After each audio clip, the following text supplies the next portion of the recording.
الحمد لله رب المشرقين ورب المغربين الذي خلق كل شيء زوجين وأوجب علينا الإحسان بالوالدين ونشهد أن لا إله إلا الله وحده لا شريك له وأشهد أن محمدا عبده ورسوله الذي أرسله بالحق بشيرا ونذيرا وداعيا إلى الله بإذنه وسراجا منيرا فقد قال الله تعالى في كلامه المجيد وبرهانه التوحيد أعوذ بالله من الشيطان الرجيم بسم الله الرحمن الرحيم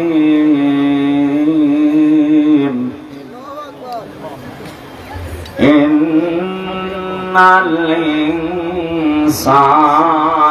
خلق هلوعا إذا مسه الشر جزوعا وإذا مسه الخير منوعا إلا المصلين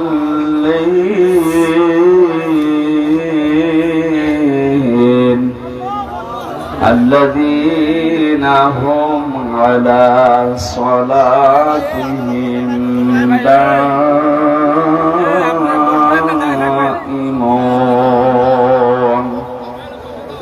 صدق الله العظيم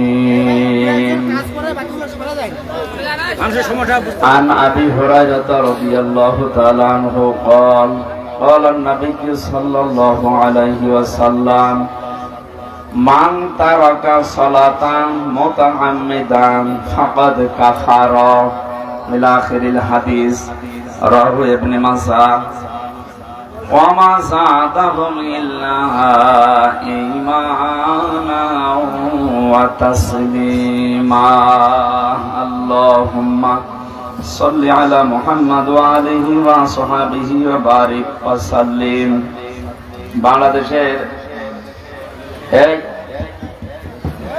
কি কমিয়ে কি করিয়ে কি করিয়ে বললাম না রিভার দেব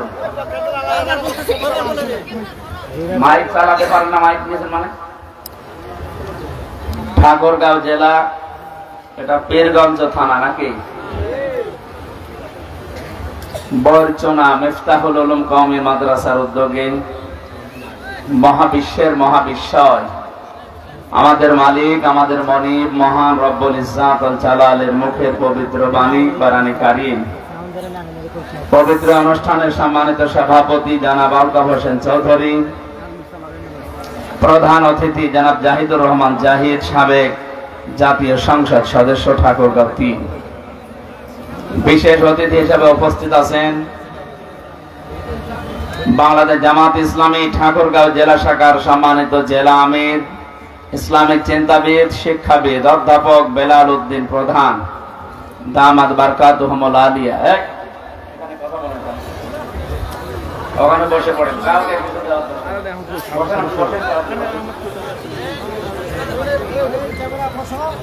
এতক্ষণ যারা আলোচনা রাখলেন মাওলানা হারুনুর রশিদ সাহেব মঞ্চে বসা সম্মানিত ব্যক্তিবর্গ সামনে বসা মুসলমান ভাইরা পর্দার আড়ালের সম্মানিত মা এবং বোনেরা প্রশাসনের ভাইরা প্রান্তীয় ঠাকুরগাঁওবাসী আল্লাহর দরবারে শুকরিয়া জানাচ্ছি যিনি একটা জগদ্দল পাথর আমাদের বুকের উপর থেকে নামিয়ে দিয়েছেন বিশ্বনবীকে আল্লাহ জানিয়েছেন আলাম নাশরাহ লাকা সাদরাকা ওয়া ওয়াদা'না আনকা ওয়িসরাক আল্লাযী আনকাযা যাহরাক ওয়া রাফা'না লাকা যিকরাক হে নবী আমি কি আপনার বক্ষ উন্মুক্ত করিনি আমি কি আপনার পিঠের উপর থেকে বোঝা নামিয়ে দেইনি তার মানে ১৫০০ বছর আগে জাহিলিয়াতের যুগের কথা আমরা কোরআন আর হাদিসে পড়েছি যে আইয়ামে জাহিলিয়াত ছিল। ৬ সাল থেকে ২৪ সাল পর্যন্ত আমরা আওয়ামী জাহিলিয়াত দেখেছি। শব্দ প্রায় একই, আইয়ামে আওয়ামী, আর বাকিটা তো ঠিকই আছে, জাহিলিয়াত। ওনারা ঘোষণা দিয়েছিল আমরা ক্ষমতায় যেতে পারলে মদিনার সনদ দিয়ে দেশ চলবে। সনদ দিয়ে চলেছে, মদিনার না, মোদি। মদিনার সনদ বাদ দিয়ে চালিয়েছে মোদির সনদ। এখানে যে বিশাল পাথর ছিল আমাদের বুকের উপরে, আমাদের এই কণ্ঠনালী পর্যন্ত চেপে ধরেছিল। এই যে কথা বলা, এই যোগ্যতা আমাদেরকে দিয়েছেন যিনি পালিয়েছে উনি না, মানে এদেশে যাই হয়তো সবই তো বলতো আমি দিয়েছি, এ মোবাইল কে দিয়েছে। আমার মনে হয় এই সমস্ত কথা শয়তান শুনতো আর মনে মনে হাসতো যে কি গো, একটা কথা হল বাবার টাকা দিয়ে মোবাইল কিনে আর বলে মোবাইল আমি দিয়েছি। খালাকাল ইনসান আল্লামাহুল বায়ান, আল্লাহ বলেন মানুষ আমি বানিয়েছি আর মানুষকে কথা বলার শক্তি আমি দিয়েছি। এই কথা বলার শক্তি যারা কেড়ে নিয়েছিল আল্লাহ রাব্বুল আলামিন তাদের এখন সব কিছু কেড়ে নিয়েছেন। আন্তর্জাতিক অপরাধ ট্রাইব্যুনাল বানিয়ে বহু মানুষকে বিনা কারণে আপনি দুনিয়া থেকে বিদায় করেছেন। আজকে দেখতে পাচ্ছেন সেই ট্রাইব্যুনালে গণহত্যার দায়ে অন্তত আজকে 13 জন আসামি হাজির করা হয়েছে। আসলটা তো পালিয়ে আছে। ইন্টারপোলের মাধ্যমে শুনলাম নিয়ে আসার চেষ্টা আছে। ডক্টর ইউনূস কালকে ঘোষণা দিয়েছে যেভাবেই হোক আমরা ফিরিয়ে নিয়ে আসবো। এমনি অনেক বলছেন মুরব্বী মানুষ, ও কি করবে মানে বয়স 84 না 94 বছর হলেও জাতে মাতাল, তাহলে ঠিক আছে। একবার বলেছিল না যে পদ্মা সেতু থেকে শুধু এই একটু চোবাবো, সেই কথা ওনার মনে আছে। আমাকে চোবাতে চেয়েছো, আমি কিভাবে চোবাই দেখো।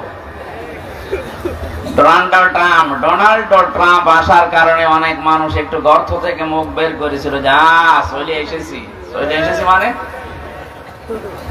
24 সালের 5 আগস্টের আগে দেশ আর নেই। 24 সালের 5 আগস্ট পার হয়ে এখন সে অক্টোবর নভেম্বরের 18 তারিখ চলছে। অনেক পরিবর্তন হয়ে গেছে। এ জাতিকে আর আপনি উল্টা পাল্টা দিয়ে দাবিয়ে রাখতে পারবেন না। বিশ্বের মানুষকে এখন বিভিন্ন জায়গায় কথা ছড়াচ্ছে যে আমি নির্বাচিত ছিলাম, আমাকে উৎখাত করা হয়েছে। এটা ডাহা মিথ্যা কথা। আমার মনে হয় 20 শতাব্দীর সবচাইতে বড় মিথ্যাচার এইটা। আপনি নির্বাচিত ছিলেন, এটাকে যদি ঘোড়া কেউ বলেন ঘোড়াও হাসবে। এটা কথা বললেন, কিসের নির্বাচিত? 15 বছরে তো নির্বাচনই হয়নি। ঠাকুরগাঁও বাসী বলেন তো যে বিষয়ের মাধ্যমে মানুষ নির্বাচিত হয় ওর নাম নির্বাচন। ওর নাম কি? নির্বাচন না হলে আপনি নির্বাচিত হলেন কি করে? তার মানে এই কথাটা মিথ্যা কথা। এই মিথ্যা কথা ছড়িয়ে মানুষের সিম্পৃতি পাওয়ার জন্য বিশ্বের মডলদের আপনি পাবেন না। কারণ তামাম দুনিয়া জানে যে 15.5 বছরে এদেশে গণতন্ত্র ছিল না, এদেশে নির্বাচন হয়নি, আপনি নির্বাচিত নয়। এই মিথ্যা ছড়িয়ে আমাদের দেশের বদনাম যেন আর না করা হয়। কারণ বিশ্বের মানুষ ভাববে বাংলাদেশে যারা বাস করে এর মতো মনে হয় মিথ্যা কথাই বলে। কি আমি রমজানে ওমরায় ছিলাম, মদিনা থেকে একটা গাড়ি ভাড়া করলাম এক লোকের বাড়ি, ওনার মদিনাতে স্থানীয় বাসিন্দা। বললাম ভাই আমি বদরে যাব, আমারে নিয়ে চলেন। ওনার যে ভাষা ওই দিয়ে বললাম ইয়া আখি, হে ভাই আমি যেতে চাই, ইজহাব, চলেন আপনি। উনি আমারে বলছে ইয়া হাজিউল হুজ্জা তাই না বিলাদুকা, হাজি দেশ কোথায়? যে তুমি বাংলাদেশ। যেই বলেছি বাংলাদেশ বলছে হারামি। আপনি গালিদের মানে আমারে ওনার ভাষা দিয়ে বলছে ইয়া আখি, হে ভাই আপনাকে আমি বলি না, আপনার দেশে যে আছে ওই মহিলাদের বলছে।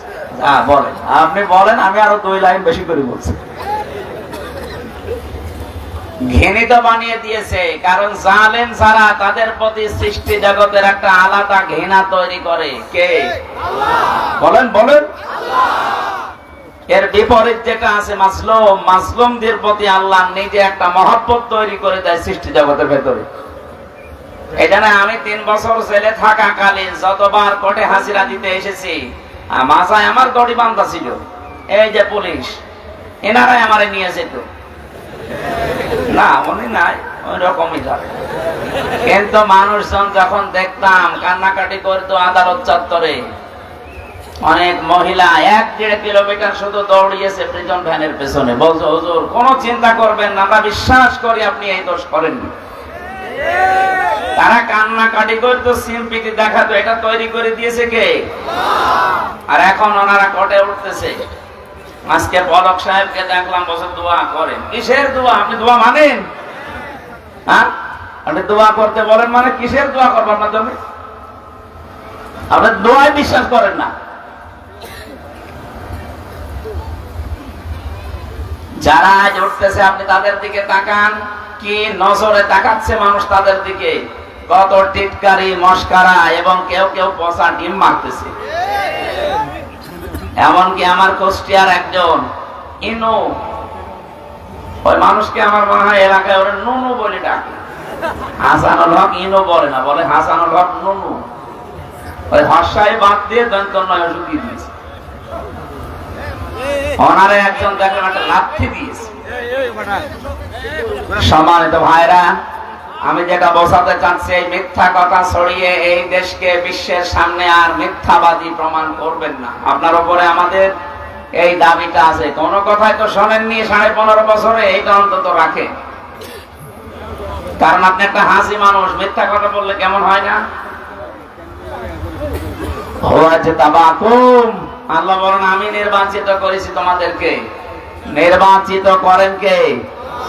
কি পদ্ধতিতে নির্বাচন? বলেন বলেন।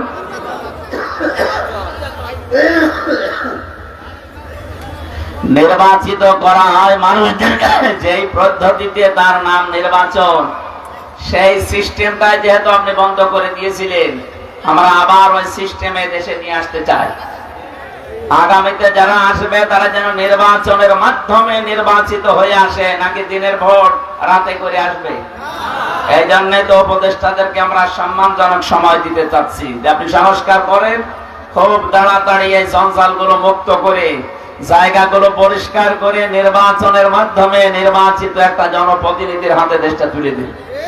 তাহলে ওই জালেমদের সব নড়াচড়া বন্ধ হয়ে যাবে। এখনো যেগুলো হচ্ছে, অনেকে এখনো আশায় আছে, না আমার আপা আসতেছে। কিসের আপা? পৃথিবীর ইতিহাস 850 বছর আগে লক্ষণ সেন পালিয়েছিল, আজও ঘুরে আসেনি, কব্বরে চলে গেছে। কথা বলছে না কেন? এই জন্য যারা পালিয়ে যায়, পৃথিবীর ইতিহাস এইটাই বলে, তারা আর কোনোদিন ফিরে আসে না। আসলে জনগণ পিটিয়ে মারবে কুকুরের মতো। কারণ মানুষের ভেতরে আল্লাহ ভয় তৈরি করে দেয়। যারা মানুষের অধিকার নষ্ট করে, যারা রক্তের সম্পর্কগুলো ছিন্ন করে, যারা মানুষের পোশাক আশাক কেড়ে নেয়, যারা দ্বীনের পথে সত্যের সাক্ষ্য দিতে মানুষকে বাধা দেয়, এই মানুষগুলোকে আমার আল্লাহ ভয় ভয় এবং ভয় দিয়ে ঢেকে রাখে। খাদিজাতুল কুবরা রাদিয়াল্লাহু তাআলা আনহা তার স্বামীকে বলেছিলেন, স্বামী আবুল কাসেম, ভয় পাবেন না। কিসের ভয় পান আপনি? ইন্নাকা লা তাসিলুর রাহিমা, আপনি তো রক্তের সম্পর্ক ঠিক রাখেন, আপনি ভয় পান কেন?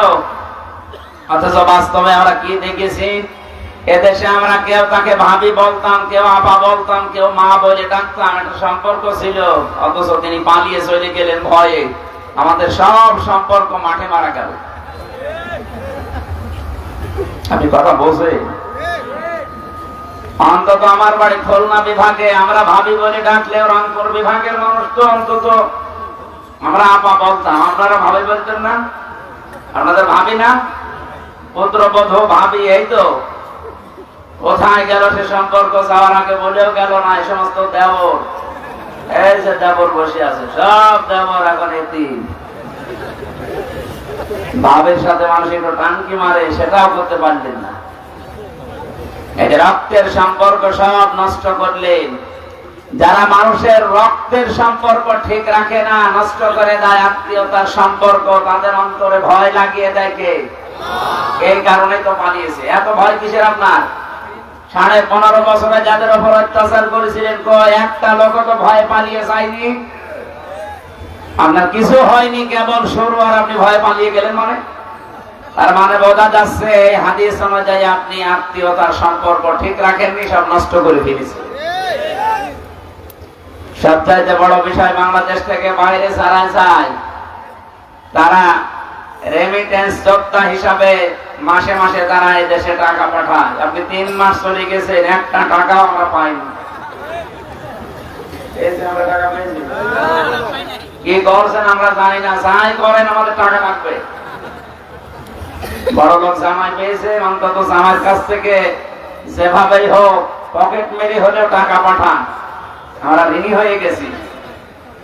এই দেশে এখন এমন ঋণের বোঝা। 2 নম্বর শব্দ ছিল তাহমিলুল কাল্লা।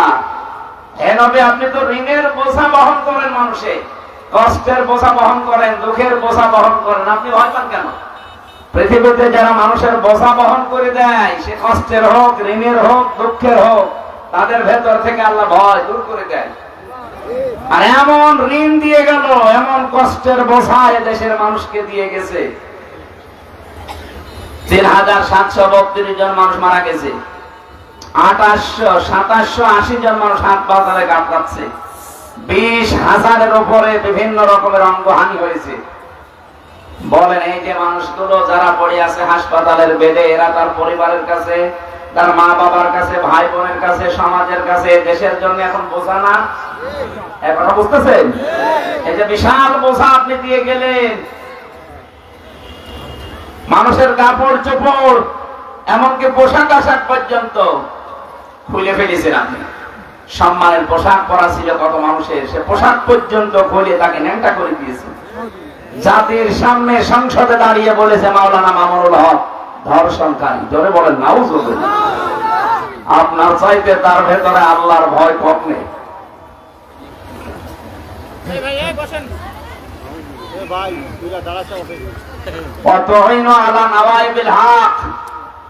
সাহায্য করবেন হককে প্রতিষ্ঠার জন্য, করেননি। হক আরো যেন বিদায় হয় সেই ব্যবস্থা করে ফেলেছিলেন। এই জন্যই যত রকমের ভয় আল্লাহ মানুষের উপরে চাপিয়ে দিয়েছে।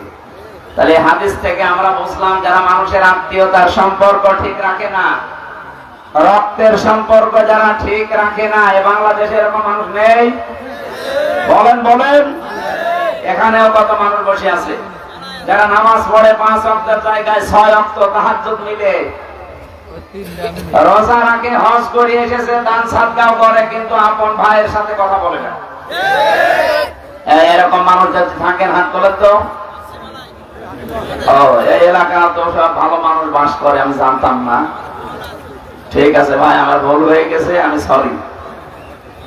যদি কেউ থাকেন এরকম দুনিয়ার কোন স্বার্থ নিয়ে মারামারি করে ভাইয়ের সাথে সম্পর্ক নষ্ট করে ফেলেছে, বোনের জমি দেওয়া লাগবে বলে বোনের সাথে কথা বলে না, কথা বলে না।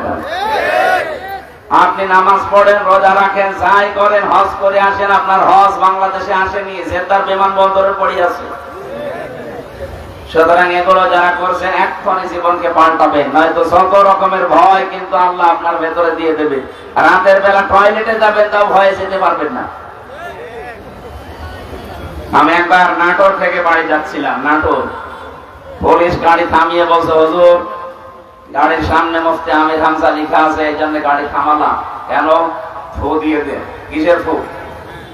ডিউটি করছিলাম, হঠাৎ দেখলাম এই তাল গাছের ভেতরে কি যেন নড়ে উঠল। না, এ ফু দিয়ে হবে না, আপনি হয়তো কারো অধিকার নষ্ট করছেন। আপনার দ্বারা কোন মানুষের হক নষ্ট হচ্ছে। আপনার দ্বারা যে সম্পর্ক গুলো ছিল, হয় আপনার ভাইয়ের নাই, বোনের নাই, ছেলে মেয়ের নাই, যে কোনো আত্মীয় স্বজনের সম্পর্ক হয়তো নষ্ট হয়ে গেছে। এই জন্য আল্লাহ আপনার ভেতরে ভয় তৈরি করে দিয়েছে। আমি শুধু পুলিশকে বলি না, সবাইকে বলছি, যার সাথে যার রক্তের সম্পর্ক আছে, এটা কিন্তু নফল না, এটা ফরজ। বিশ্বনবী বলেন আল্লাহ সব কিছু তৈরি করার পর এই যে রেহেম, যেটা রক্তের সম্পর্ক, আত্মীয়তা, এটা আল্লাহর পাঁচে ভিতরে ছিল।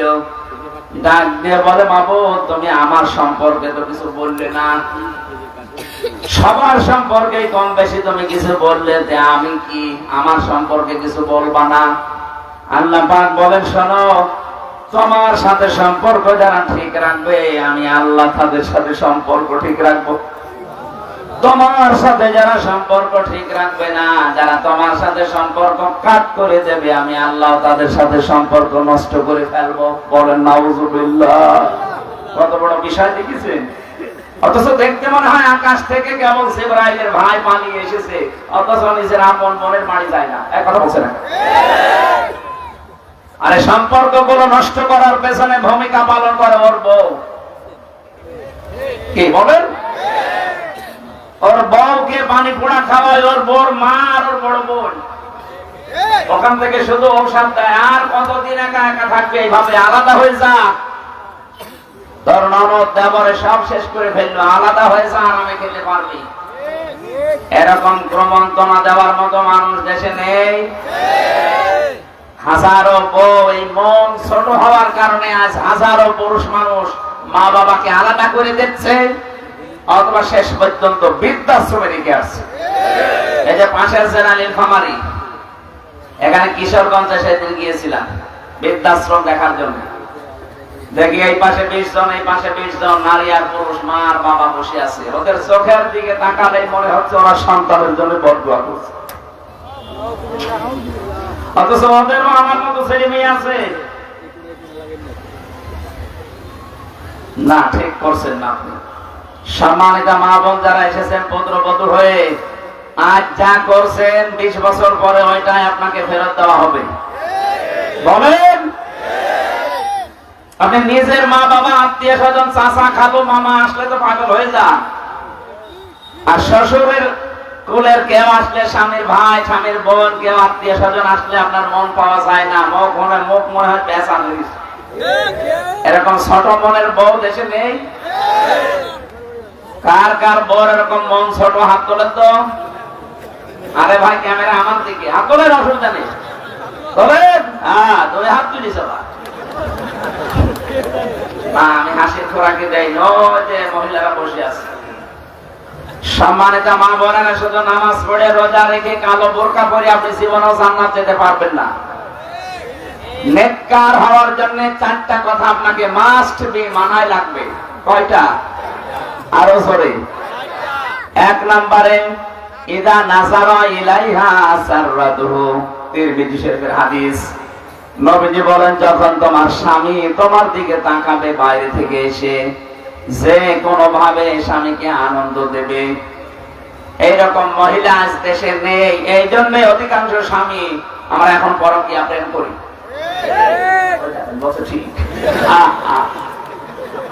এলাকাতে চলছে মনে হচ্ছে, শরীর চলে না। সম্মানিত মা বোনেরা, আমি আপনাদেরকে ভালোবাসি, এই জন্য আপনারা যে যে জায়গায় ভুল করছেন ওইগুলো ধরিয়ে দিচ্ছি। আজ হাজারো স্বামী পরকীয়া প্রেমে লিপ্ত, খালি আপনার এই রেসপন্স পায় না। এই কারণে আপনি মন থেকে বলেন তো, যার পেছনে আপনি ঘোরেন ওর ভেতরে যা আছে আপনার বর ভেতরে তাই নেই, নাকি ওর ভেতরে জিনিসপত্র বেশি আছে? কোন কারণে আপনি ওখানে যান? এই কারণে স্ত্রীর কাছ থেকে আদর, ভালোবাসা, রেসপন্স পাওয়া যায় না। কথা বলে দেখেন। আমি আশা করছি মায়েরা উদার হবে। 2 নম্বরে, ওয়াইদা গাবা আনহা হাফিজাতুহু। স্বামী যখন বাইরে থাকবে, সে শহর হোক আর গ্রাম হোক, স্বামী যখন বাড়ি থেকে বাইরে চলে যাবে কর্মজীবনের জন্য, নেককার স্ত্রীর গুণাবলী হচ্ছে নিজের স্বামীর সম্পদ, সন্তান, নিজের ইজ্জত, আবরু, সম্ভ্রম, এগুলো নিজে যেন হেফাজত করে রাখে। ফাতেমাতুজ জাহরা রাদিয়াল্লাহু তাআলা আনহার আগে একজন কাঠুরিয়ার স্ত্রী জান্নাতে যাবে। হযরতে ফাতেমা যে উঠের উপরে চড়ে জান্নাতে যাবে, ওই উঠের দড়ি ধরে নিয়ে যাবে আগে, কারণ উঠ তো একা একা চলে না, দড়ি ধরে নিয়ে যাওয়া লাগে। ফাতেমা তো বসে আছে উঠের পিঠের উপরে, দড়ি ধরে যে মহিলা জান্নাতে সর্বপ্রথম প্রবেশ করবে তার নাম জামিলা। এই মেয়েটার জীবনে আমি কয়েকটা কাজ পেয়েছি। তার এক নম্বরে সে তার স্বামীর হুকুম ছাড়া নিজের মায়েরে কোনোদিন যায়নি। সুবহানাল্লাহ বলতে পারেন না? এরকম মহিলা তো এখন ঘরে ঘরে নেই। স্বামী বাইরে যেতে দেরি মনে হয় দিন পেয়েছে। কত রকমের উল্টা পাল্টা কথা চালাচ্ছে মোবাইলে, বিভিন্ন লাইনে। কত মানুষকে বাড়িতে নিয়ে এসে প্রেম নিবেদন করছে, বলেন নাউজুবিল্লাহ। দেবর সম্পর্কে গ্রাম অঞ্চলে এই আমলটা নেই। দেবর সম্পর্কে খুব হুঁশিয়ার থাকা লাগবে। বাইরের মানুষের চাইতে দেবরের দ্বারা ক্ষতি হওয়ার সম্ভাবনা বেশি, বলেন না কেন?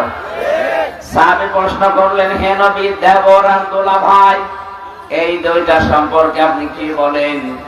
বিশ্ব নবী বললেন, দেবর হচ্ছে মরণের মতো। মরণকে মানুষ যেভাবে ভয় পায়, মেয়েরা যেন দেবরকে ওইভাবে ভয় পায়। অথচ আজ অনেকে সাহস করতে করতে, উদারতা দেখাতে দেখাতে নিজের দেবরকে বলে এটা আমার ছোট ভাই।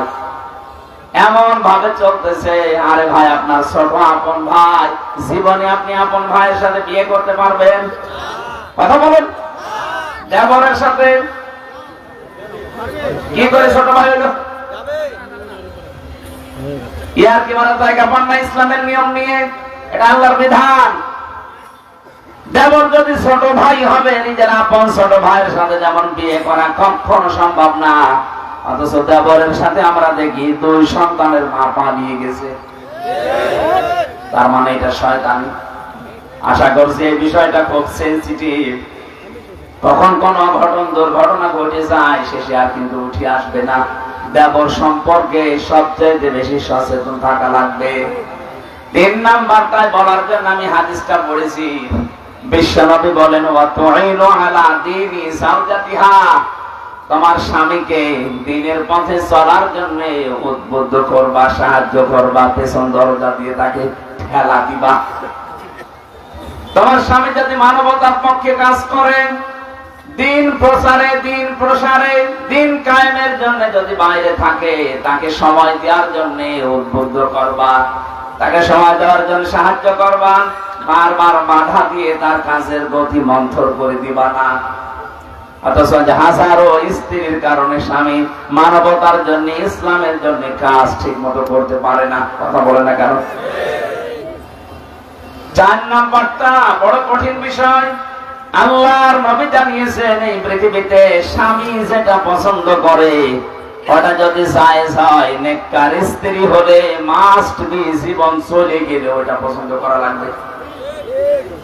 আমি নিজে স্বামীর, যত স্বামী এখানে বসে আছি সবার পক্ষ থেকে আমি বলছি, মেয়েরা এসেছে না?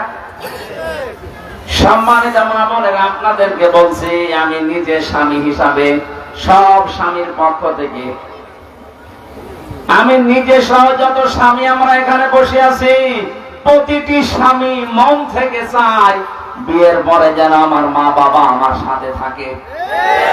আমি খেয়ে থাকি না খেয়ে থাকি, আমার সাথে থাকবে। কথা বলো ঠিক কিনা? 100 জনের 95টা পরিবারে আজ বউরা এটা চায় না, নাকি বেশি বলে থাকলাম? আমার কুষ্টিয়ার এক চেয়ারম্যান সাবেক, অনেক খুলনায় গেছে, কাজকর্ম করার পরে রাত 10:30টায় গেছে ছেলের বাড়িতে। কলিং বেল টিপ দেওয়ার পরে ছেলে এসেছে, ডাক দিয়ে বলে, আব্বা তুমি এত রাতে? বলে, কাজে এসেছিলাম, যেতে পারি নাই, চলে আসলাম। ঠিক আছে। বাড়ির ভেতরে নিয়ে স্ত্রীকে বলছে, কই আমার বাবা এসেছে, রান্না করো।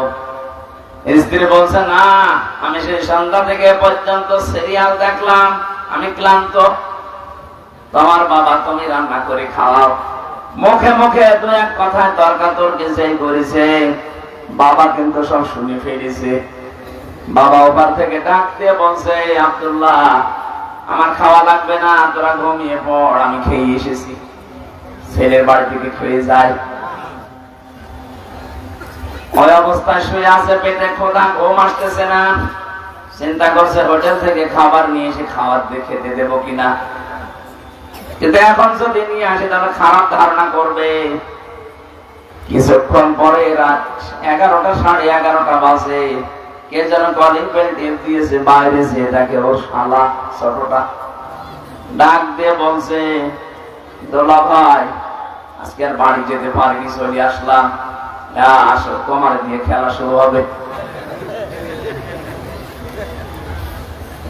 এবার ডাক দিচ্ছে, ওঠো, কেন তোমার ভাই এসেছে ছোটটা, আয় উঠিস, রান্না বাড়া কমপ্লিট করো।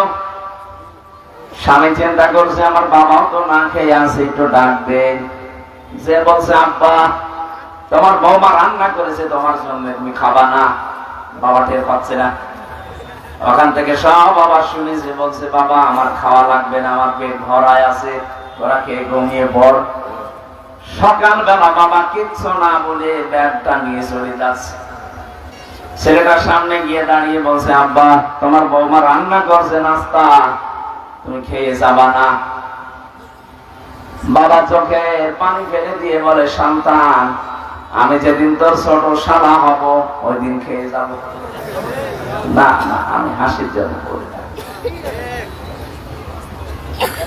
ও ঠাকুরগাঁওবাসী, আমার যতটুকু বাস্তবতায় জ্ঞান আছে আমি তো দেখতে পাচ্ছি, শুধুমাত্র কুষ্টিয়ার ওই সাবেক চেয়ারম্যান না, এখানে বহু মুরব্বী বসে আছে, তার পুত্র বধূর কাছে ওই রকমই। বলেন কি হয়েছে আপনার? মা বাবাকে খেতে দেব আমি পছন্দ করি, আমি মন থেকে চাই যে আমার মা বাবা আমার সাথে থাকবে, শেষ বয়সে সাথে নাতি নাতনি এগুলো নিয়ে তারা আনন্দে থাকবে। আর আপনার এই ছোট মনের কারণে আমার মা বাবার মন থেকে আমি পর্যন্ত সরে গেছি। সম্মানিত মা বোনেরা, কোন কাজে স্বামী খুশি থাকে আপনি তো জানেন না, যেহেতু আমি স্বামী আমি বলে দিচ্ছি, এই ঔষধটা আপনি অ্যাপ্লাই করবেন।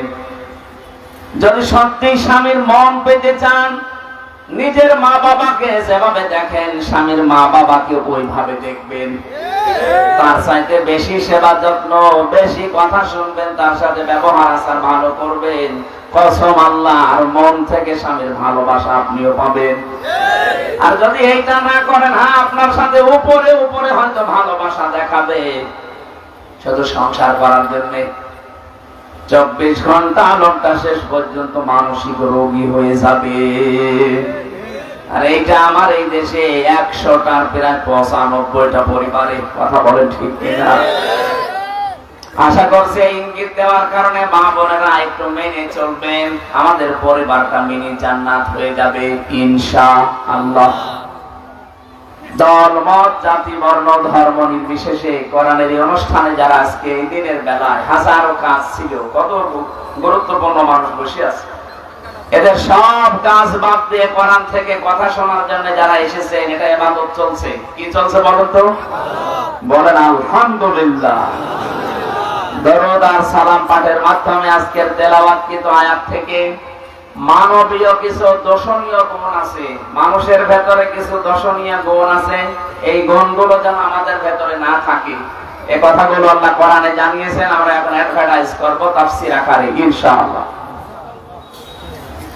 জবান খুলে কোরআনের আয়াত আমি সূরা মারিজ থেকে পড়েছি, 19, 20, 21, 22, 23 এর উপর থেকে আমরা যতদূর পারি তাফসীর আকারে কথা বলতে চাই। আউযু বিল্লাহি মিনাশ শাইতানির রাজীম। বিসমিল্লাহির রহমানির রহিম। ইন্নাল ইনসানা খুলিকা হালুআ। আল্লাহ পাক বলেন, অবশ্যই আমি মানুষকে অস্থির করে বানিয়েছি। মানুষকে বানানোই হয়েছে অস্থির চিত্র দিয়ে, সব সময় ব্যস্ত মানুষ, এটা মানুষের স্বভাব। তামাম দুনিয়ায় যত মানুষ আল্লাহ পাঠিয়েছে, আদম থেকে শুরু করে আজকের এই দিন পর্যন্ত যে আসতেছে, এখান থেকে কিয়ামত পর্যন্ত যারা আসবে, সবার ভেতরে অস্থিরতা কে দিয়েছেন? মানুষ বানানোর সময় আল্লাহ দিয়ে দিয়েছেন। ইদা মাসসাহু শাররু জাযুআ, এ মানুষ যখন কোনো কষ্ট বিপদ মুসিবতে পড়ে তখন হায় হতাশ করে, হতাশা তাকে ঘিরে ধরে। এটাও মানুষের গুণাবলী, স্বভাব। ওয়াইদা মাসাহুল খায়রু মানুআ, মানুষ যখন কোনো কল্যাণ পায়, নিয়ামত পায়, ভালো কিছু পেয়ে যায়, ওই মানুষ তখন আমি আল্লাহকে ভুলে আমার নিয়ামতকে ভুলে যায়, তখন কৃপণ হয়ে যায়। ঝড় ঝাপটা যখন আসে তখন আমার কথা ছাড়া কারো কথা ওর মনে থাকে না। যখন ঝড় থেমে যায়, যখন জলোচ্ছ্বাস থেমে যায়, এই মানুষগুলো নির্দ্বিধায় আমি আল্লাহকে ভুলে বিভিন্ন সৃষ্টির প্রশংসায় রত হয়ে যায়। এটা মানুষের স্বভাব। তার মানে এখান থেকে তিনটা নিন্দনীয় গুণ আল্লাহ আমাদেরকে বর্ণনা দিলেন। এক নম্বরে মানুষ অস্থির, সব সময় ব্যস্ত। দুই নম্বরে কোন বিপদ আপদ মুসিবতে পড়লে মানুষ হায় হতাশ করে, হতাশা নিরাশা তাকে ঘিরে ধরে। তিন নম্বরে কোন নিয়ামত যদি পায়, কল্যাণ কিছু পেলে মানুষ কৃপণ হয়ে যায়। এই স্বভাবগুলো মানুষের কার? আমাদের ভেতরে নেই? এখানে মানুষ পদবাচ্য যারা বিবেচিত, যার নাম মানুষ, তার ভেতরে এই গুণাবলী গুলো আছে। আল্লাহ বলেন আছে, মাস্ট বি। ইন্না দিয়েছেন, ইন্নাল ইনসানা খুলিকা হালুআ, অবশ্যই। তার মানে আছে।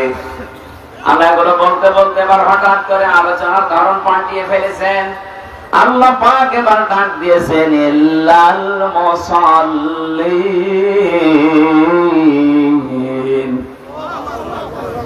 দুনিয়ার মানুষেরা এই গুণগুলো দুনিয়ায় সবার ভেতরে আছে, কিন্তু মুসল্লি ছাড়া তাদের ভেতরে এই গুণ নেই। কাদের ভেতরে? প্রশ্ন আসতে পারে, আমরা কি মুসল্লি না? আমরা নামাজ পড়ি না? হ্যাঁ, নামাজ পড়ি। এখন নামাজ যারা পড়েন তারা যেহেতু মুসল্লি, কোন নামাজি আল্লাহ এর পরে বর্ণনা দিচ্ছেন, আল্লাযীনা হুম আলা সালাতিহিম দাইমুন। ওই মুসল্লির ভেতরে এই গুণগুলো থাকবে না যে মুসল্লি নিয়মিত সদা নামাজ পড়ে। আমরা বাংলাদেশের সাথে দেখবেন যে মানুষগুলো সত্যি নিয়মিত নামাজে মুসল্লি, আর নামাজের পরে 12টা শিক্ষা আল্লাহ পরবর্তীতে দিতে চেয়েছেন। এই মানুষগুলো যদি এই শিক্ষাগুলো দুনিয়ায় অর্জন করতে পারে, অবশ্যই আমার আল্লাহ তাকে এই নিন্দনীয় এই গুণগুলো থেকে বাঁচিয়ে রাখবেন। জোরে বলেন সুবহানাল্লাহ। এটা আল্লাহর রহমত তার উপরে। আপনি এবার মিলান তো, আপনার ভেতরে এগুলো আছে কিনা? আপনি তো নামাজ পড়েন দেখি, আপনি নামাজ পড়েন 5 ওয়াক্তের জায়গায় 6 ওয়াক্ত তাহাজ্জুদ পড়েন, আপনি নফল নামাজ পড়েন, সুন্নাত পড়েন, ওয়াজিব পড়েন। এবার দেখেন আপনার ভেতরে গুণ আছে। আপনি অস্থির সব সময় ব্যস্ত নাকি আপনি? 2 নাম্বার, আপনাকে বিপদ আপদ আসলে, মুসিবত আসলে আপনি হায় হতাশ করেন, আপনি অস্থির হয়ে পড়েন, আপনি হতাশা, আর মনে হয় এ সূর্য উঠবে না, এরকম করেন নাকি? আমি মুসল্লি দেখেছি আমার জীবনে, আমিরে জামাত ডাক্তার শফিকুর রহমানকে। তিনিও মুসল্লি, আমিও মুসল্লি। মাওলানা মামুনুল হক আমার সাথে ছিল জেলখানায়, তিনিও মুসল্লি। মানুষ হিসাবে আমরা দুইজন এক জায়গায় ছিলাম, উনি ছিলেন 4 তলায়, আমরা ছিলাম 2 তলায়। আমরা দুইজনের ভেতরে 3টা বছরে বহু হতাশা চলে এসেছিল মানুষ হিসাবে। ওই লোকটাও তো মুসল্লি, আমাদের মতো নামাজ পড়ে, কিন্তু আল্লাহ মুসল্লির যে গুণাবলী দিচ্ছে, যারা মুসল্লি এই মানুষগুলোকে হতাশা ঘিরে ধরতে পারে না, তারা অস্থির চিত্ত হয় না, তারা নিয়ামত পেলে কৃপণ হয়ে যায় না। এত বড় বড় বিপদ তার মাথার উপরে গেছে, কোনদিন আমি তাকে অস্থির দেখিনি। সব সময় শান্ত নির্মল চিত্ত নিয়ে চলাফেরা করে। থোড়াই কি আর কিছু মনেই করছে না, সেজেছে, খাটতেছে, বড় অসুস্থ হয়ে পড়ে আছে। দলীয় নেতা কর্মী গুলো পালিয়ে পালিয়ে বেড়াচ্ছে, 1 দিন 2 দিন না, 15 বছর। হতাশা তো ঘিরে ধরা দরকার তাকে, অথচ তার মুসল্লি হওয়া এমন পর্যায়ে পৌঁছিয়েছে, কোন হতাশা চেহারার ভেতরে নেই। মনে হচ্ছে আমার চাইতেও বেশি স্বাভাবিক, আমাকে আরো মাঝে মাঝে আরো টিপস দিতেও কিসের হতাশা কাজ করে? মুসল্লিদের ভেতরে তো হতাশা আসার কথা না। দুনিয়া সব যদি একদিকে হয়ে যায়, আমি যেহেতু মুসল্লি, আল্লাহ পাক এই গুণ আমাকে দিয়েছে, আমি মুসল্লি, আমার ভেতরে হতাশা আসতে পারবে না। আরে ভাই, দুনিয়া তো দুনিয়া, এটা ধোকার জায়গা। আমাল হায়াতুদ দুনিয়া ইল্লা মাতাউল গুরুর। এই পৃথিবীর জমিনটা ধোকা, আসল জীবন তো ওইটা যাকে আল্লাহ জাহান্নাম থেকে বাঁচিয়ে জান্নাত দিয়ে দিয়েছে। উনি আমাকে জেলখানায় বলেছিলেন, আনজান, দিনের পথে চলতে গিয়ে সারা পৃথিবীর মানুষকে আমি দিনের কথা বলি, দিনের কথা ছড়াই, আমার কথা শুনে শুনে মানুষ দিনের পথ পেয়ে জান্নাতে চলে গেল। আমি যদি জান্নাতি হতে না পারি, তা আমার জীবন ব্যর্থ। কোরআনে কারিমে আল্লাহ আমাদেরকে সতর্ক করছেন, আমানে সুহসিহানিন নার ওয়া উদখিলাল জান্নাতা ফাকাদ ফাজ। মানুষের জীবন তো সফল ওই লোকটা যাকে আল্লাহ জাহান্নামের কাজগুলো আস্তে আস্তে ছেড়ে দেওয়ার তৌফিক দেয়, আর জান্নাতের কাজগুলো আস্তে আস্তে করার তৌফিক দান করে। আপনার জীবন সফল হবে তখন যখন আপনি বেশি দিন ক্ষমতায় থাকতে পারবেন। হ্যাঁ, কথা জবাব দেন না কেন? আপনার জীবন সফল তখন যখন পুরো ঠাকুরগাঁও আপনার নামে লিখে দেওয়া হবে। বলুন, আপনার জীবন সফল তখন যখন 2000 বছর আপনি হায়াত পেয়েছেন। না, বিশ্বনবীর মতো এত বড় মহান মানব, তিনি বেশি দিন দুনিয়ায় বাঁচেননি, মাত্র কয়েকদিন বেঁচে ছিলেন দুনিয়ায় 63 বছর।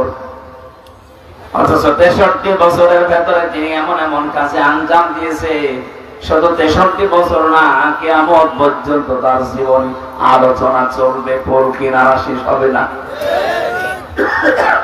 আর আমাদের এক একজনের বয়স 74 বছর, কারো 76 বছর, কারো 84 বছর, কারো 99 বছর। মরে যাওয়ার সঙ্গে সঙ্গে মানুষ লানত দেয়। এমন জীবন আপনি কেন গঠন করেন? ফামা বাকাত আলাইহিমুস সামাউ ওয়াল আরদু ওয়া মা কানু মুনসারিন। আল্লাহ পাক বলেন, এমন মানুষ দুনিয়া থেকে বিদায় নেয়, ওর জন্য আকাশেও কেউ কাঁদে না, জমিনেও কেউ আফসোস করে না, ওকে সময়ও দেওয়া হয় না। এই যে অমাকান ও মুনজারিন, ওর জীবনে একটু সময় পাবে, সে সময়ও সে পায় না। আমি কিছু মানুষের জীবন এই আয়াতের সাথে সূরা দোকানের 29 নম্বর আয়াত মিলিয়েছি। এমন আমার মানুষ বিদায় নিয়ে চলে যাচ্ছে। কয়েকদিন আগে যে অগ্নিকন্যা চলে গেল, আপনি বাংলাদেশে একটা মানুষকে দেখান যে মন থেকে তার জন্য কেঁদেছে, দেখান।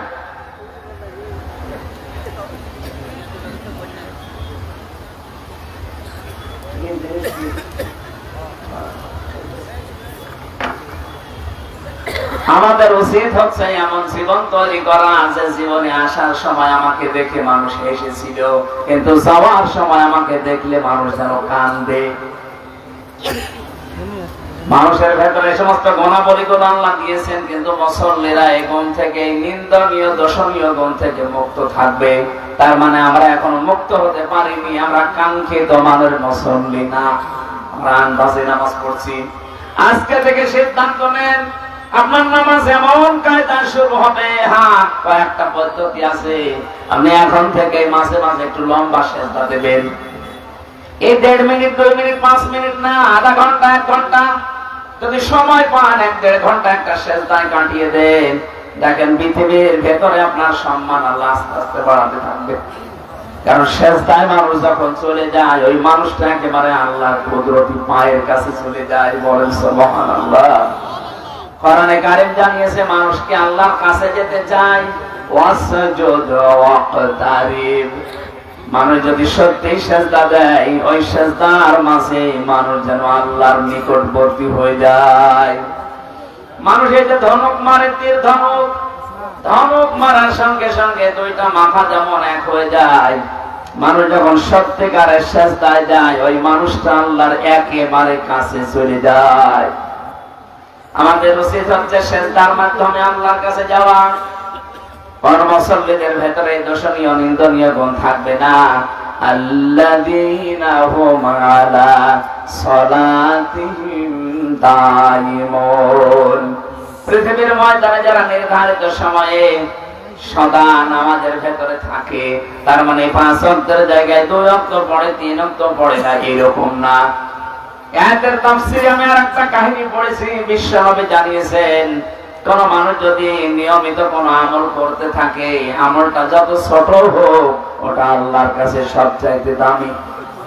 এখানে 5 ওয়াক্ত নামাজ আপনি মাঝে মাঝে পড়বেন, মাঝে মাঝে বাদ দেবেন না, নির্ধারিত করে নিন, যেটা আপনার জীবনে মাস্ট বি একটা কাজ। কোন মানুষ যখন ফরজ নামাজের সেজদা বাদ দিয়ে দেয়, তখন আল্লাহ বলেন ওর দায়িত্ব আমি ছেড়ে দেই। বলেন নাউজুবিল্লাহ। আমি মুসলমানদের কাছে বিশেষ করে নামাজের কথা বলি না। ফ্যানটা একটু ঘুরিয়ে দিলে জানেন, ঠিক আছে? কেন? কারণ মুসলমান দাবি করে যদিও নামাজ না পড়ে, কেউ কিসের মুসলমান বলেন? মান তারাকা সালাতান মুতাআম্মিদান ফাকাদ কাফারা। বিশ্বনবী জানিয়েছেন, যে লোকটা ইচ্ছা করে নামাজ ছেড়ে দিয়েছে, ও কাফের হয়ে গেছে। এজন্য আমরা মুসলিম, আমরা যদি এখন কাফেরদের মতো নামাজের ওয়াজ করা লাগে, তাহলে আমরা কি কাফের না মুসলমান? সুতরাং আমরা যেন মুসলমান দাবি যারা করি, নামাজটা বাদ না দেয়। আপনি সুন্নাত নফল ওয়াজিব পড়তে পারছেন না, পরে পড়ে নেবেন, কিন্তু ফরজ নামাজ সেখানে যে অবস্থায় থাকেন, ওযু থাকলে ওযু করে পড়েন, ওযু না থাকলে ওযু করার দরকার নেই। যদি সিস্টেম না থাকে যে ওযু করার জায়গা এখানে নেই, তায়াম্মুম করার জায়গা নেই, বিনা ওযুতে বিনা তায়াম্মুমে আপনি আন্দাজে নামাজ পড়বেন। যদি মনে হয় যে কোন দিকে পশ্চিম জানি না, দরকার নেই, পশ্চিম ঠিক করান। কোন দিকে কাবা শরীফ জানি না, কিছু লাগবে না, সেই দিকে মুখ আছে ওই দিকে আপনাকে নামাজ পড়া লাগবে। কারণ আপনার মনটা আল্লাহ চাই। কি চাই? বলেন বলেন। আজকে থেকে সিদ্ধান্ত নিয়ে বাড়ি যাবেন যে আমি মুসল্লি হতে চাই। জীবন একেবারে চলে যাক। হযরত ওমরের উপরে আল্লাহ এমনি খুশি হয়ে আয়াত নাযিল করেছেন কোরআনে, এমনি না। উনি যখন মারা যাচ্ছিলেন, এই যে চাকু মেরেছিল, ওনাকে ছুরি মেরেছিল, নাড়ি ভুঁড়ি বের হয়ে গেছে। এরপরও যখন জ্ঞান ফিরেছে, জ্ঞান ফেরার সঙ্গে সঙ্গে জানিয়েছে সাহাবীরা, আমার নেতৃত্বে যে ফজরের নামাজ হচ্ছিল, 1 রাকাত হয়েছিল, বাকি 1 রাকাত নামাজের খবর কি? সুবহানাল্লাহ বলতে পারেন না? জীবন মরণ নিয়ে যেখানে টানাটানি, সেখানেও নামাজ বাদ দেননি। অথচ অনেক মহিলা আছে, মুরগিকে হাঁসকে খাবার দিতে দিতে উনি মাগরিবের নামাজ নষ্ট করে ফেলেছে। সম্মানিত মা বোনেরা, সাবধান থাকবেন। মেয়েদের সন্তান যখন দুনিয়ায় আসে, প্রথমে কিন্তু রক্ত না, পানি দেখা যায়। এই পানিটা আসার পরে যদি কোনো মহিলা নামাজের সময় হয়ে যায়, তোলার ভেতরে সন্তানের মাথা বিছিয়ে দিয়ে ওই মহিলাকে বড় নামাজ পড়তে। কত বড় গুরুত্বপূর্ণ বিধান আপনি লক্ষ্য করেছেন? মুসা নবীর জামানায় একবার একদম কামার, এই যে লোহা পিটিয়ে সোজা করে, হযরতে মুসা ডাক দিয়ে বলে, রব্বুল আলামিন, আমার সাথে জান্নাতে সাথী হবে এরকম একজন মানুষকে তুমি দেখাও। আল্লাহ বলেন যে বাজারে লোহা পিটিয়ে সোজা করে খামার, ওই খামার তোমার সাথে জান্নাতে যাবে। হযরত মুসা বলে, আল্লাহ তুমি আর লোক পেলে না, একটা খামারের নাম বললে, কি করে সে এমন? আল্লাহ তাআলা বলেন, যাও দেখো তার কর্মজীবনটা লক্ষ্য করো। বাজারে গেলেন, দেখলেন একেবারে এক কোনায়, এই ঠাকুরগাঁও হরিপুরের বাজারে বা এই পীরগঞ্জের বাজারের একেবারে এক কোনাতে পাহাড় টানছে, সে লোহা পূজা করছে, মগর তোলে লোহার উপরে মারে। এভাবে যখন একটা মারে লম্বা হয়, আবার উপরে তোলে মারে লম্বা হয়। আমাদের জামানায় যেমন আযান হলে জানি না আমাদের সময় হয়ে গেছে, মুসা নবীর জামানায় 1 ওয়াক্ত নামাজ ফরজ ছিল। হয়তো নামাজের সিস্টেম ওই জামানায় একটা ছিল। যখনই নামাজের সময় হয়ে গেছে, সঙ্গে সঙ্গে মুগুরটা লোহার উপরে না পিটিয়ে পেছন দিক থেকে ফেলে দিয়ে নামাজে দাঁড়িয়েছে। হযরতে মুসা বলে, রব্বুল আলামিন, আমি বুঝতে পেরেছি তুমি কেন সুসংবাদ দিয়েছো। এরকম মোগর দিয়ে লোহা পিটিয়ে তারপরে নামাজে যেতে পারতো, পেছন দিক দিয়ে ফেলে দিয়ে ও নামাজে দাঁড়িয়েছে। তোমার বিধান সে এত গুরুত্ব দিতে পারে, তাকে তুমি সুসংবাদ না দিয়ে পারো না। আমাদের জীবনে কিন্তু এখন আমরা কিছু পাইনি। সাবধান, মুসল্লি হওয়া লাগবে, নয়তো এই দর্শনীয় নিন্দনীয় গুণ থেকে মুক্ত হওয়া সম্ভব না। শুধু সুন্দর পোশাক পরলে, শরীরকে পবিত্র পরিষ্কার পরিচ্ছন্ন রাখলে আপনি মুসল্লি হতে পারবেন না। মুসল্লি হওয়া লাগবে আপনাকে নিয়মিত। আজ কত কিছু আমরা চেহারার ভেতরে মাখতে থাকি, চেহারা যেন ঠিক থাকে। এ পৃথিবীতে নারী পুরুষের জন্য সবচাইতে উত্তম মেডিসিন হচ্ছে অজুর পানি। যার শরীরে অজুর পানি লাগে না, কিয়ামতে ওই অঙ্গগুলো কালো কৃষ্ণ হয়ে যাবে। যাদের শরীরের ভেতরে অজুর পানিগুলো স্পর্শ হয়, ধৌত হয়ে যায়, নবীজি বলেন কিয়ামতে এই জায়গাগুলো চমক দিতে থাকবে। এখানে ওযু করার সময় যতদূর পানি নেই হাতটা ধুয়ে নেবেন। হযরত আবু হুরায়রা হাদিসটা শোনার পরে তিনি বলেছিলেন, আমি বগল পর্যন্ত ধুয়ে ফেলতাম। কারণ নবীজির মুখে শুনেছি, দুনিয়াতে যাদের নামাজের সময় ওযু করার জায়গাগুলো পানি দিয়ে ভিজবে, ওই জায়গায় চমক দেবে। আমার বগল পর্যন্ত আমি ধুয়ে নিয়েছি, কিয়ামতে আমার পুরা শরীরটাই চমকাবে। আমাকে তো দেখে নবীর উম্মত মনে করা লাগবে, সেটার এটা উত্তম মাধ্যম। আমাকে দেখে যদি মনে করে যে নবী হ্যাঁ এটা আমার উম্মত, কি দেখবে? ফেরেশতা পর্যন্ত যখন মরণের ঘরে মানুষ আছাড় দিয়ে পড়ে যায় বিছানায়, ফেরেশতারা এসে তার চেহারার ভেতরে নামাজের চিহ্নগুলো দেখতে পায়। সূরা নাহলের 32 নম্বর আয়াতে আল্লাহ দলিল দিয়েছেন, আল্লাযীনা তাতাওয়াফাহুমুল মালাইকাতু তাইয়্যিবিনা ইয়াকুলুনা সালামুন আলাইকুম উদখুলুল জান্নাতা বিমা কুনতুম তা'মালুন। বলেন আল্লাহু আকবার। ফেরেশতারা যখন আসবে মরণের বিছানায়, দেখবে আপনি পড়ে আছেন, আছাড় খেয়ে পড়ে আছেন। আল্লাহ বলেন তাজ্জিবিনা, এই তাজ্জিব মানে শুধু পোশাকের পবিত্রতা না, এই তাজ্জিব মানে শুধু দেহের পবিত্রতা না। পোশাক আর দেহ তো পবিত্র করবেন, আপনার চিন্তা চেতনা আকীদা, আপনার কর্মজীবন, প্র্যাকটিক্যাল লাইফ, আপনার অর্থনীতি, সমাজনীতি, পরিবার নীতি, এগুলো সব থাকে পবিত্র, শিরক কুফর বেদাত থেকে মুক্ত। এরকম একটা পবিত্র জীবন যখন ফেরেশতারা দেখবে, বলবে সালাম, শান্তি বর্ষিত হোক আল্লাহর বান্দা তোমার উপরে, উদখুলুল জান্নাহ, ওই জান্নাতে প্রবেশ করো, বিমা কুনতুম তা'মালুন, যেটা দুনিয়ায় করেছিলে তার প্রতিদান। সুতরাং আমরা মানুষ যেহেতু আজকে থেকে এমন মুসল্লি হওয়ার চেষ্টা চালাবো, এই দর্শনীয় নিন্দনীয় গুণ যেন আমার আস্তে আস্তে আল্লাহ দূর করে দেয়। বলেন আমিন।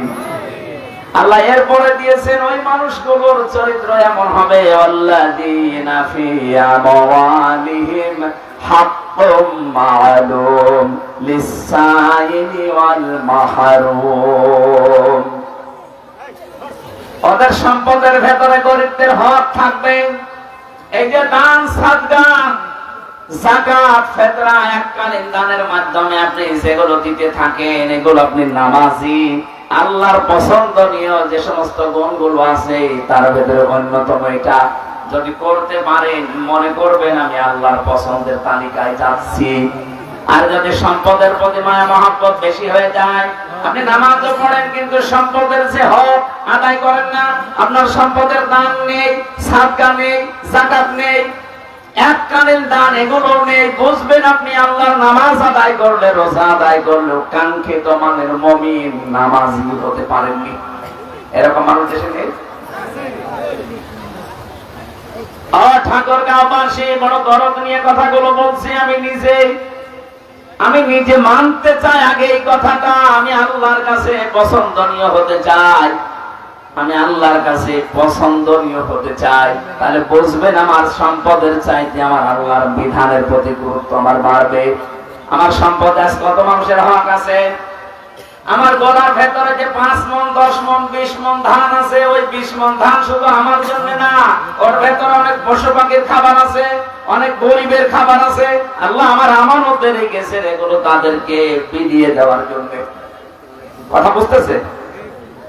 কিন্তু এই কাজগুলো আজ হাজারো মানুষ দুনিয়াতে আমরা দেখতে পাই। এই মানুষগুলো সম্পদের এই মায়া মহব্বত আল্লাহর বিধানের তুলনায় এদের বেশি তৈরি হয়ে গেছে। এই জন্য আল্লাহ ওর চরিত্র থেকে এই নিন্দনীয় দোষণীয় গুণগুলো দূর করে দেয় না। বলেন নাউজুবিল্লাহ। এখানে যারা আমরা বসে আছি, আমি সহ 200 বছর পরে যদি আমার এই 2 তলা বাড়ি, যেটা এই বাড়িতে যদি 200 বছর পরে আমি এখানে আসি, এই যে বাড়ি দেখতে পাচ্ছেন, এটা 200 বছর পরে এই বাড়িতে যদি আপনি আসেন, এখানে হয়তো আপনার ছেলে নাতি ছেলে থাকবে না, তার ছেলে ছেলে থাকবে। আপনার ছবিও যদি টাঙানো থাকে, 200 বছর পরে 3টা জেনারেশন পার হয়ে এই বাড়িতে যারা বাস করবে, বলেন তো 200 বছর পরে এখানে আসলে বাড়িতে আপনাকে উঠতে দেবে? কি করছেন আপনি বলেন? আপনার সম্পদে যাদের হক আছে, হকগুলো আদায় করে যান। এখানে দান করা লাগবে, সম্পদ সাদকা দেওয়া লাগবে, এর ভেতরে যাকাত আছে, আপনি দিতে চান না, জরিমানা মনে হয় আপনার কাছে। কিয়ামতে এই সম্পদগুলো যখন আল্লাহ আগুনের পাত বানাবে জাহান্নামে দিয়ে, সাপ বানিয়ে আপনাকে সবল দেবে আর বলবে আনা মাল, আমি তো সেই সম্পদ। আগে থেকে সতর্ক করছেন পরীক্ষা নেওয়ার আগে। আমরা যারা এখানে পরীক্ষা দেই, এই পরীক্ষার্থী যারা, যেদিন পরীক্ষা শুরু হবে ওই দিন পর্যন্ত প্রশ্নপত্র দেয় না, যখন শুরু হবে তখন দেয়। অথচ আল্লাহ কত আগে আমাদের কাছে প্রশ্নপত্র পাঠিয়ে দিলেন।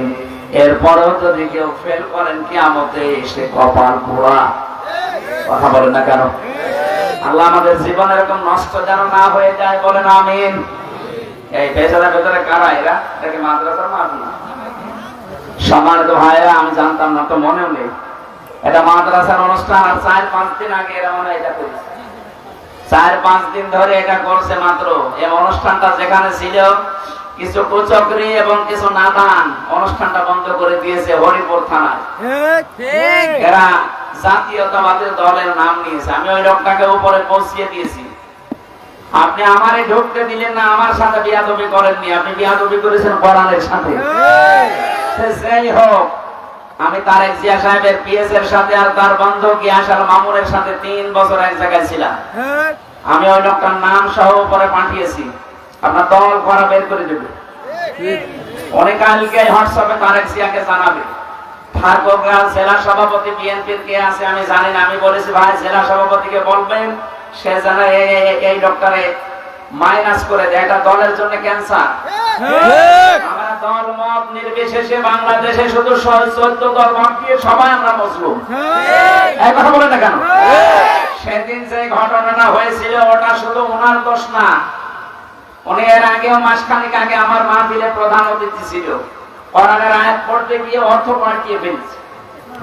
আমি তাকে বলেছিলাম আপনি সংশোধন করে পড়বেন, যদি না পারেন বাংলায় পড়বেন, আরবিতে বলার দরকার নেই। পরে আবার ওইটাই করছে। আমি ওই সময় সংশোধনের জন্য, কারণ কোরআন শরীফ উল্টা পাল্টা পড়লে তার ঈমান চলে যায়, কারণ অর্থ পাল্টিয়ে যায়। উনি উল্টা বুঝে আমার ওই দিন রিঅ্যাক্ট করেছে। সাহেব ওটা মিটে গেছে। আমি বললাম উদ্বুদ্ধ করার জন্য যে আপনি কোরআন শরীফ শুদ্ধ করে পড়েন, কাজ হবে। এটা ওনার আর আমার বিষয়। আর সামসাগিরি করতে যে আপনার জীবনটা আপনি নষ্ট করবেন। কোরআনের বিরুদ্ধে যারা ডাইরেক্ট ইনডাইরেক্ট লিখেছে, আল্লাহ একটাকেও ছাড়ে না। আমি তো এখন দেখতে পাচ্ছি একটাকেও আল্লাহ ছাড়ে না। আর আমি ছোট মানুষ, বয়স কম, ছোট হুজুর, এই কারণে ওরা কিছু মনে করে না। আরে ভাই, আমি মানুষ ছোট, আমার হাত অনেক উপরে আছে, আমার আল্লাহর সাথে লাইন আছে। মুসাফির অবস্থায় আছি, মাসলুম অবস্থায় আছি, বড় দোয়া করতে বাধ্য করবেন না। আপনি কোরআনের এই আলোচনাটা এতদিন ওদের সব কমপ্লিট বন্ধ করে দিলেন কোন কারণে? কোরআনের অনুষ্ঠানে যারা কোরআনের প্রচারে বাধা দেয়, কোরআন জানিয়েছে তারা যার সন্তান। আপনি কি আপনার জন্ম নষ্ট করে ফেললেন? আপনার বাবা হয়তো আপনাকে জন্ম দিয়েছিল, কিন্তু কোরআনের পেছনে লেগে নিজের জন্ম এখন বিতর্কিত করে ফেললেন। আমি সত্যি কিন্তু জানিয়েছি যে কোরআন আমার সামনে। আমি অপু ভাইকে বলেছি তারেক জিয়া পিএস এর সাথে, যে এইরকম একটা লোক সেদিন বক্তব্য দিয়েছে, এটা বিএনপির লোক না, এটা একটা ক্যান্সার। আমরা সবাই মুসলিম ছিলাম ওই 14 দল বাদ দিয়ে। আমার ব্যক্তিগত কারণে না, কোরআনের কারণে আমি সংশোধনে দিয়েছিলাম। আপনি উল্টা দিকে নিয়ে গেলেন কোন কারণে? বড় আমার পাগল বলা হয়েছে। আপনি পাগল কি? আপনি পাগল না কি বলেন তো? আপনি যদি জ্ঞানী মানুষ হতেন, আমি একজন আলেম, শুধু বাংলাদেশ না বিশ্বের বহু দেশে কোরআনের দাওয়াত দিয়ে যাচ্ছি, আপনি সম্মানার্থে ওই দিন থেকে লজ্জা করে আরো শিখে আমাকে শোনাতে পারতেন। আপনি উল্টা পাল্টা পড়ি কোরআনের অর্থ পাল্টিয়ে ফেললেন, নিজের ঈমানটা নষ্ট করে ফেললেন। কি পড়ে বলিল্লাহুম্মা লিল্লাহ, কি আন্দাজে বলো? আল্লাহর কোরআন শরীফকে আপনাকে ইয়াকে মারার জন্য দিয়েছে। আপনি পড়তে পারেন না, পড়বেন না। আপনি বাংলা শিক্ষিত মানুষ, বাংলায় বলেন, ইংরেজিতে বলেন, ওইটাই সেই। আপনি আরবিতে পড়তে গিয়ে অক্ষর উচ্চারণ করতে পারেন না। শেষে আমি বসে আছি, আল্লাহ আমারে ধরবে না, দেখ ও পড়তেছে, তুই ঠিক করে দিবি। আমি আমার বাঁচার জন্য করেছিলাম। আপনি উল্টা দিকে নিয়ে কোরআনের পেছনে লাগলেন যে উনি যেন আসতে না পারে। কি হবে আপনার ওখানে না গেলে? আবার আল্লাহর জমিন কি সংকীর্ণ নাকি? বলেন, এদেশ থেকে যদি কথা বলতে না যায়, আজহারের মতো আজহারি এখন সারা বিশ্বে কোরআন ছড়াচ্ছে। জালেমরা মনে করেছিল ওরা দেশ থেকে তাড়িয়ে দিলে মনে হয় বন্ধ হয়ে যাবে। আমি কয়েকদিন আগে সিঙ্গাপুর, মালয়েশিয়া, থাইল্যান্ডে ছিলাম। বিভিন্ন দেশে এখন মানুষ তাকে নিয়ে যাচ্ছে কোরআনের কথাগুলো শোনার জন্য। এক দরজা বন্ধ হয়ে গেলে হাজার দরজা আল্লাহ খুলে দিবে। হরিপুর বাংলাদেশে একটা থানা, এরকম 630টা থানা। একটা থানা বন্ধ হলে আরো 629টা থানা বাংলাদেশে বাকি আছে। দেশও যদি নষ্ট হয়ে যায়, এ দেশের পরিবর্তে এখনো 257টা দেশ আছে পৃথিবীতে। আর সবচাইতে বড় দেশ আছে বাংলাদেশ। এর চাইতে আমেরিকা 59 ডবল। টের পাচ্ছেন?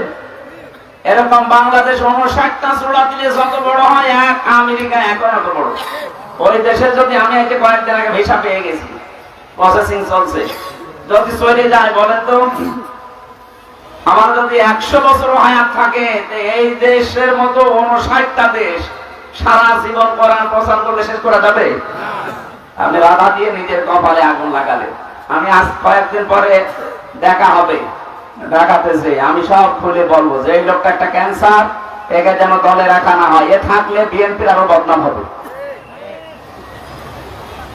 মাদ্রাসার মাহফিলে 4-5 দিনে ওনারা ওইটা বাদ দেওয়ার কারণে কি একটা অ্যাকশন নিয়েছিল। আমার মনে হয় জালেম যারা পালিয়ে গেছে তারাও অ্যাকশন নিত না। ওনারা যদি মস্তানি করার আর জায়গা পাচ্ছে না, আমি রামসাকে নরম পেয়েছি। আমি তো মাজলুম মানুষ, এমনিতে জীবনটা শেষ করে দিয়েছে জালেমরা। আবার আপনি যন্ত্রণা দিলেন, আমার মন থেকে কোনো কথা যেন বের করাতে বাধ্য করবেন না, তাহলে কবুল হয়ে যাবে। আল্লাহ আমাদের বাঁচান, বলে না আমিন। যারা এই মাহফিলের জন্য টাকা পয়সা নিয়ে এসেছেন, আমি আহ্বান জানাচ্ছি। আমার লিখিত বই জেলখানার ভেতরে সৃষ্টি জগৎ নিয়ে লিখেছিলাম। এই বই গাড়িতে আছে, যাওয়ার সময় নিয়ে যাবেন, আপনারা কাজে লাগবে। আর যারা টাকা পয়সা নিয়েছেন দেওয়ার জন্য, হারুন সাহেব কি করেছে আমি জানি না, আপনারা অবশ্যই যে ড্রাম দেওয়া আছে, ব্যাগ করা আছে, দিয়ে যাবেন। এটা নিয়ত করে 10, 20, 50 টাকা যা পারেন দিয়ে যাবেন। এই মাদ্রাসা এটা না, মাদ্রাসা তো সেরকম উন্নত মনে হচ্ছে, প্লাস্টার বাকি। 3 তলা পর্যন্ত হয়ে গেছে, ইনশাল্লাহ হয়ে যাবে। আল্লাহর কাজ কোনোদিন বেঁচে থাকে না। আপনার টাকা যদি দিন প্রচারে খরচ না হয়, দিন শিক্ষায় খরচ না হয়, যে টাকা দিয়ে কি করবে? এ দরবেশ বাবার মতো ডিম খাবে? দরবেশ ডিম খাচ্ছে। মানব হত্যার দায়ে, গণহত্যার দায়ে এখন ওই লোকদের ফাঁসি হবে।